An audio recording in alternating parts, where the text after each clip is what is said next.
Welcome to the Solo Edit Podcast, a podcast for estheticians looking for a weekly dose of motivation, inspiration, and honest conversations about life in and out of the treatment room.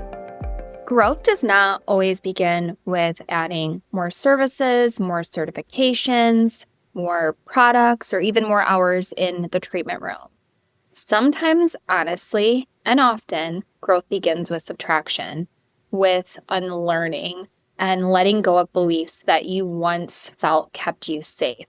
Today, we're going to be talking about 4 beliefs I see come up time and time again in the aesthetics industry, not because they're necessarily wrong, but because they are outdated. They're shaped by a different era of our industry, different economic realities, and a very different understanding of sustainability, both for businesses and just for humans.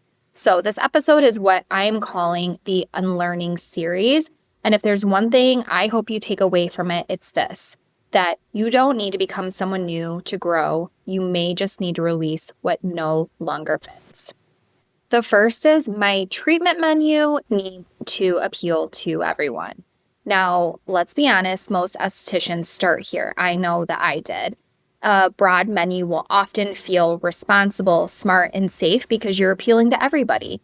You have facials for acne, aging, brightening, hydration. You're doing brows, lashes, waxing, body treatments. Does any of this sound familiar? The logic makes sense. If I appeal to everyone, I'll stay booked. I'll have something to offer everyone.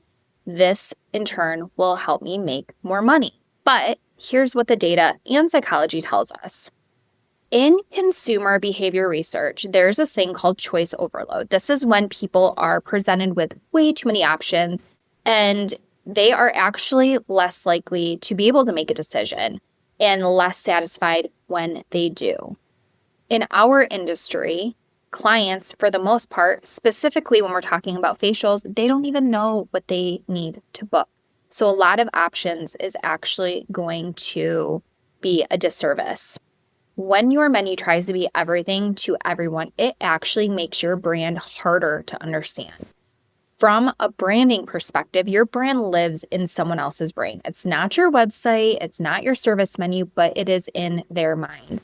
And when the human brain is wired to categorize quickly, we are constantly asking, often subconsciously, like, what is this? Is it for me? Do I understand it?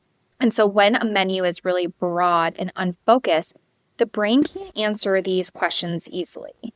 There's this concept in cognitive psychology called cognitive load, and it refers to how much mental energy it takes to process information. So again, a long and varied menu increases that cognitive load. So more options are not going to create confidence. They are actually going to create hesitation.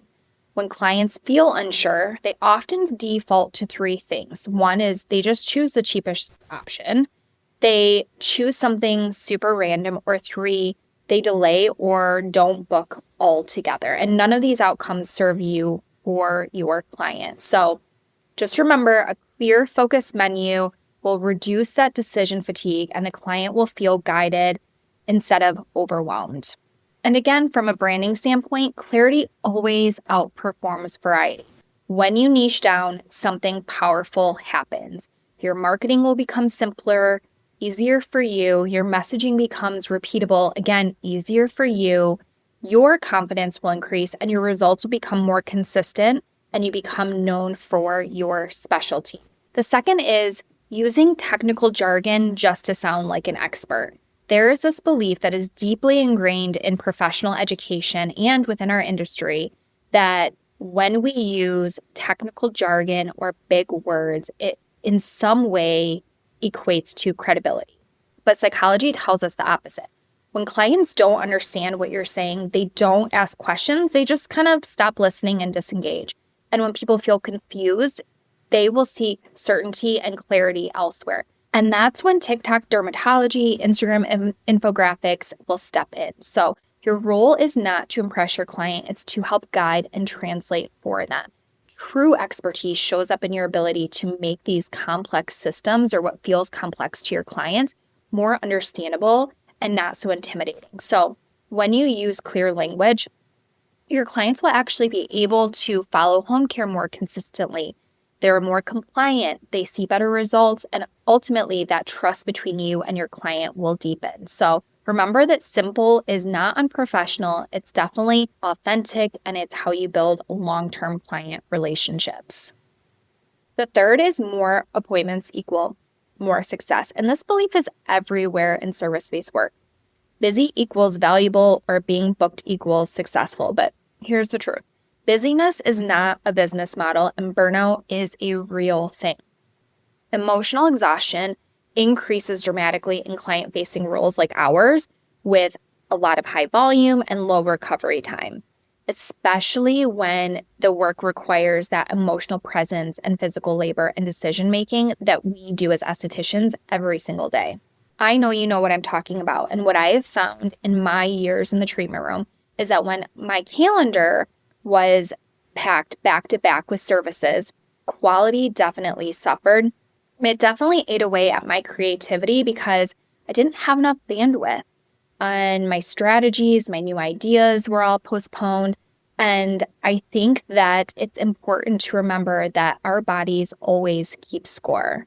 I know it's scary, but when we release the belief that success means being fully booked and we start tracking revenue per client instead of volume, or we price services based on our business needs and not out of pure survival, we then give ourselves space and time to create boundaries which help protect our nervous system.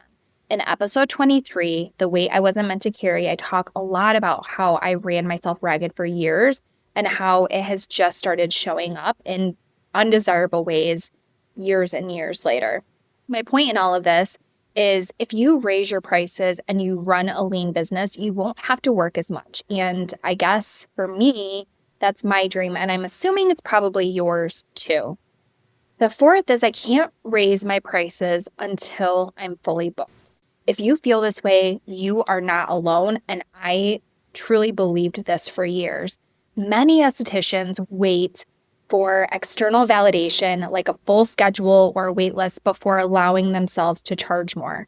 But the truth is, when you tie your worth to demand, you will delay that financial stability.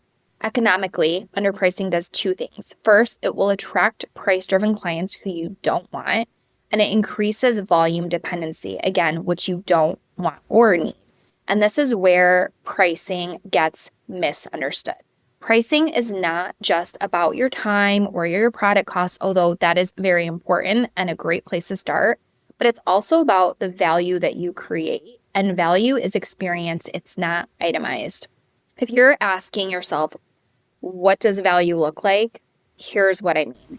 It is in your consultation process, your ability to make people feel seen and heard. It's your knowledge and ability to relay information to your client in a non-overwhelming way. It is in your communication, whether it's in person or through your marketing channels.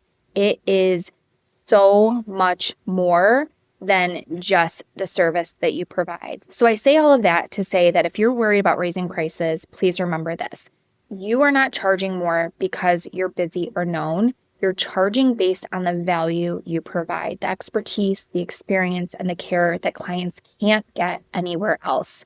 Your ideal client sees more value and would rather book a $200 facial than a $60 special.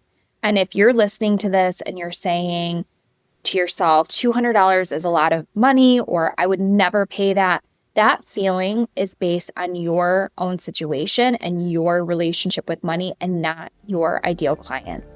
Let me say that again, because this was very pivotal for me. That belief is based on your pocketbook and not your ideal clients. As we go into the new year, my hope for you, myself, honestly, and our entire community, is that we really continue to unlearn patterns and behavior that just no longer serve us. To ask ourselves, what am I holding on to that no longer fits?